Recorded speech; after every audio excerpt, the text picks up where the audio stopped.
మనం మన ధర్మాన్ని ఆచరించాలి. అయితే మీ అందరికి జడలు వేసుకోవడం వచ్చు కదా, ఎంతమంది వేసుకున్నారు చెప్పండి, వేలతో లెక్క వేయచ్చు.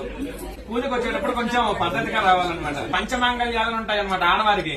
జుట్టు జడ వేసుకుని పూలు పెట్టుకోవడం, బొట్టు పెట్టుకోవడం, మంగళసూత్రాలు, మెట్టెలు, నల్ల పూసలు, గాజులు ఇవన్నీ కూడా ఈసారి నుంచి పూజకు వచ్చేటప్పుడైనా జడ వేసుకొని, బొట్టు పెట్టుకొని, గాజులు వేసుకొని అలా చేస్తూ ఉండాలి. ఎందుకంటే మన ధర్మాన్ని మనం కాపాడాలి. ఇప్పుడు మీ పిల్లలకు చెప్పాలనుకోండి, మీరేం చెప్తారు?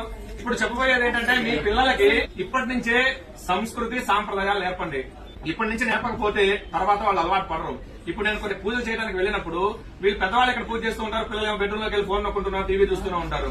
వాడి నుంచి పూజ దగ్గర కూర్చోమంటే కూర్చోడు. చిన్నప్పటి నుంచే ప్రయత్నపూర్వకంగా వాళ్ళతోటి స్తోత్రాలు గాని, శ్లోకాలు గాని, అసలు గుడి అంటే ఏంటి, పూజలంటే ఏంటి మనం తెలుసుకొని వాళ్ళకి తెలియజెప్పాలన్నమాట. అలా చేస్తే వాళ్ళు సంస్కారవంతులు అవుతారు. చదువు 30% ఉన్నా మిగతా 70% సంస్కారం ఉండాలి.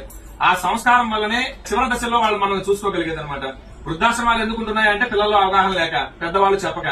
అయితే ఇతర మతాల వాళ్ళు ఆ పుస్తకాలు గాని, వాళ్ళ మతాల గురించి గాని వాళ్ళు ప్రచారం చేసుకుంటూ ఉన్నారు. కానీ ఎంతమంది ఇళ్లలో భగవద్గీత గాని, భాగవతం గాని, రామాయణం గాని, ఈ ఇతిహాసాలు గాని, పురాణాలు ఎంతమంది ఇళ్లలో ఉన్నాయి? ఒక పుస్తకాలు ఎంతమంది రోజు కనీసం ఒక్క శ్లోకం చదువుతున్నారా? వెరీ గుడ్ అండి. తర్వాత భగవద్గీతకి సంబంధించి ఒక శ్లోకమైనా మీరు చదువుతున్నారా పిల్లలకి?